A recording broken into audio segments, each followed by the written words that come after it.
عید کے دن کلیجہ پھٹتا ہے. ایک طرف ہم عید کی خوشیاں منا رہے ہوتے ہیں اور ایک طرف غریبوں کے بچے روٹ کے بیٹھے ہوتے ہیں کہ اتنے پیسے دو گے تو ہم گھر سے جائیں گے. بچے تو بچے ہوتے ہیں اور تو کھیلنے کو چاند بھی مانگ لیتے ہیں.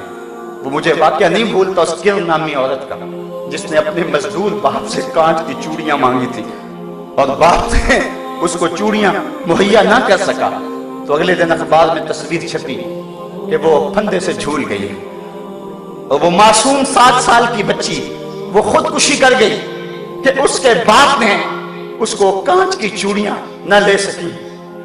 وہ کانچ کی چوڑیاں لے کر نہ دے سکا.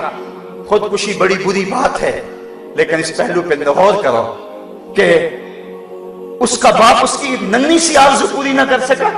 اس کی ماں کا کلیجہ کتنا پھٹتا ہوگا کہ نہیں ہوگا.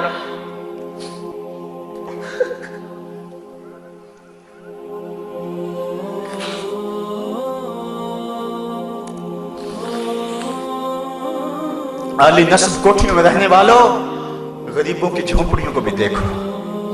بڑی بڑی کاروں میں گھومنے والوں ان پیدل چلتے لوگوں کے دکھوں کو بھی سمجھو. اپنے گھروں میں گھی کے چراغ جلانے والوں ان لوگوں کو بھی دیکھو جو نان شبینہ کو ترستے ہیں. رات کو جن کے گھر میں چولہا روشن نہیں ہوتا. 7-8 سال قبل میں ایک دن بازار گیا. چھوٹی عید کا دن تھا. میرے ساتھ میرا بھائی بھی تھا. تو میں نے کہا کہ گھر جا رہے ہیں چلو کوئی چیز لے جائیں آج عید کا دن ہے. تو مچھلی بازار میں چلے گئے. تو میں نے وہاں ایک عجیب منظر دیکھا جو آج تک مجھے بھول نہیں سکا. ہم نے اسے کہا کہ ہمیں مچھلی دے دے. تو وہ مچھلی کو صاف کر کے جب اس کو کاٹنے لگا تو اس کا سر ایک بالٹی میں ڈال دیا اور اس کے پیچھے دم اس نے تھوڑی سی زیادہ کاٹی اور تھوڑا سا گوشت بھی اس کے ساتھ چلا گیا وہ بھی بالٹی میں ڈال دیا. اس طرح جو بھی وہ مچھلی تیار کرتا تو سر اور دم بالٹی میں ڈالتا چلا جاتا. باقی اس کا جو بھی اس سے غلاظت اور جو کچھ بھی اس سے جو ہے وہ جھڑتا وہ نیچے پھینکتا چلا جاتا. تجسس تھا کہ یہ بالٹی میں کیوں ڈال رہا. خیر تھوڑی دیر کے بعد میں نے دیکھا کہ ایک نوجوان آیا پیچھے سے. اس نے اس کو 10 روپے دیے اور اس نے اس بالٹی میں ہاتھ ڈالا اور چند مچھلی کے سر اور چند اس کی دمیں نکال کر کے ایک شاپر میں ڈال کے اس کو دے دی. حیران سا ہو گیا کہ اس نے یہ کیا کر دیا. خیال تھا کہ شاید یہ کوئی نوجوان سا ہے شاید کوئی کبوتروں کو ڈالتا ہوگا کوئی ایسا معاملہ ہوگا اس کا کوئی کبوتر کی غذا بناتا ہوگا. لیکن اس کے باوجود جو ہے وہ تجسس بڑھتا گیا. مجھ سے نہ رہا گیا. میں اس کے پیچھے چلا گیا. میں نے کہا کہ نوجوان اس کو کیا کرے گا. اس کی نظریں تھوڑی سی جھکیں اور مجھے کہنے لگا اس کا شوربہ بناؤں گا اور مچھلی کا مزہ مل جاتا ہے اس سے.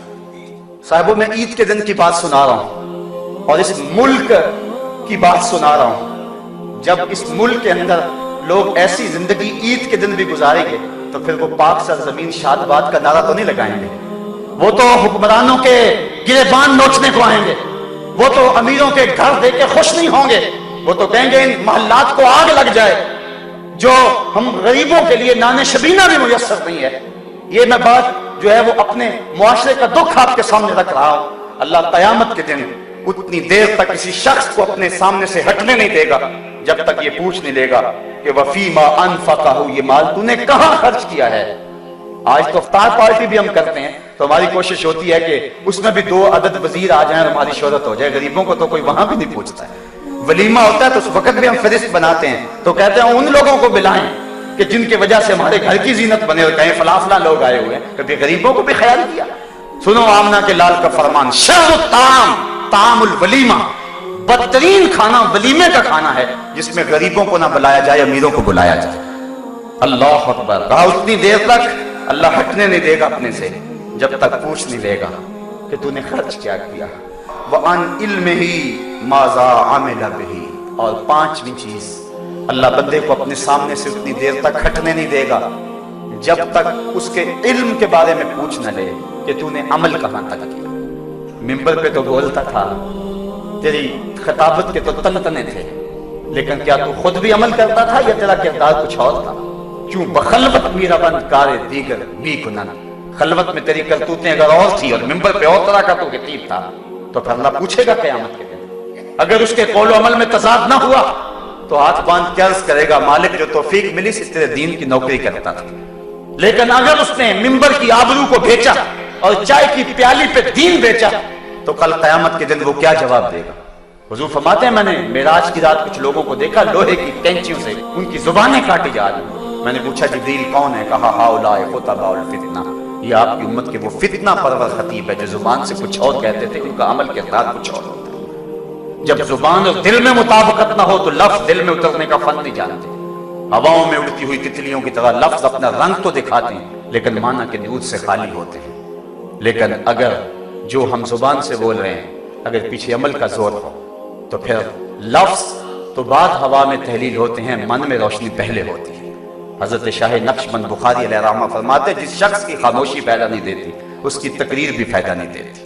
آج کیا ہو گیا؟ مسجدوں کی کمی تو نہیں ہے، آج خطبات کی کمی تو نہیں ہے، لیکن اس کے باوجود دیکھ لیجئے کہ اثر نہیں ہو رہا. آج ہم وہ نہیں رہے. بال کہتا ہے کہ حج زکات سب کچھ ہے باقی مگر تو باقی نہیں ہے. آج ہم خود باقی نہیں ہے. وہ دور بھی دیکھیں کہ حضرت عمر فاروق رضی اللہ تعالیٰ عنہ کا دور.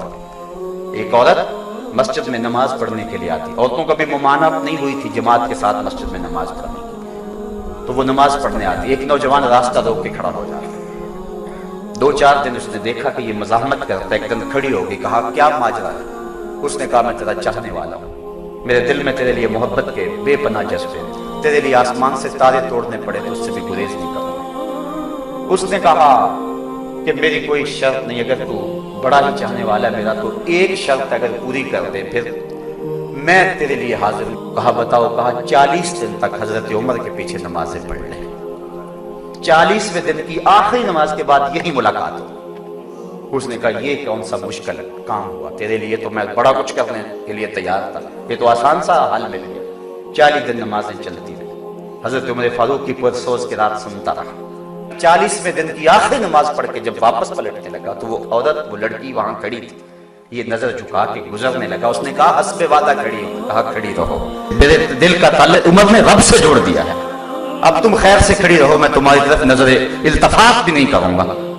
40 دن نمازیں پڑھی تو من بدل گیا. میرے پیچھے اگر کوئی 40 سال نمازیں پڑھے اور پھر بھی نہ بدلے تو مجھے سوچنے کی ضرورت ہے کہ نہیں. تو کہا عالم سے پوچھا جائے گا کہ جو تو نے علم لوگوں کو بیان کیا اور علم جانتا تھا اس پر خود کتنا عامل تھا. جب تک اللہ ان 5 لوگوں سے یہ 5 سوال نہیں کر لے گا اللہ تعالیٰ بندے کے قدم اپنے سامنے سے ہٹنے نہیں دے گا. ثم لتسألن یومئذ عن النعیم. اس دن ایک ایک نعمت کے بارے میں پوچھا جائے گا. صاحبو زندگی کٹ رہی ہے، سانسوں کی مالا ٹوٹ کے گرنے والی ہے. امام رازی نے بڑی خوبصورت بات کہی. ایک شخص کہتے مجھے ان الانسان لفی خسر کا ترجمہ نہیں آ رہا تھا. میں گیا بازار میں، وہاں ایک آدمی پھٹے پہ برف رکھ کے بیچ رہا تھا اور ساتھ کیا کہہ رہا تھا ارحموا ارحموا من یذوب راس مالی، اور میرے پہ رحم کرو، مجھ سے برف لے لو. اگر تم نے برف نہ خریدی تو میں نے کمائی کیا کرنی ہے، جو پیسے لگائے میرے وہ بھی ڈوب جائیں گے، کیونکہ برف کسی گاہک کا انتظار نہیں کرتی. تو کہا جب اس نے یہ بات کہی تو مجھے ان الانسان لفی خسر کا ترجمہ سمجھ میں آ گیا. میں نے بھی کہا سانسوں کے ذریعے زندگی کی برف پگھلا رہے ہیں. اگر جلدی جلدی ان سانسوں کے بدلے میں زندگی کا حسن خرید لیتے ہیں اور نیکی اچھائی حاصل کر دیتے ہیں تو یہ زندگی کام آ گئی، ورنہ انسان خسارے کا سودا کر رہا ہے. ماہ رمضان آیا تھا، اب ہم سے رخصت ہو رہا ہے. آج جمعۃ الوداع ہے، آیا اور گزر گیا. اس طرح زندگی بھی ساری گزر جانی ہے. صاحبو آج توبہ کر کے اٹھیں، اللہ سے رجوع کریں. شاید زندگی میں یہ دوبارہ موقع ملے گی نہ ملے. اللہ سے عرض کریں مالک پچھلے سارے گناہوں کو معاف کر دے اور رمضان المبارک کی ان گھڑیوں کا صدقہ ہماری خطاؤں سے درگزر فرما.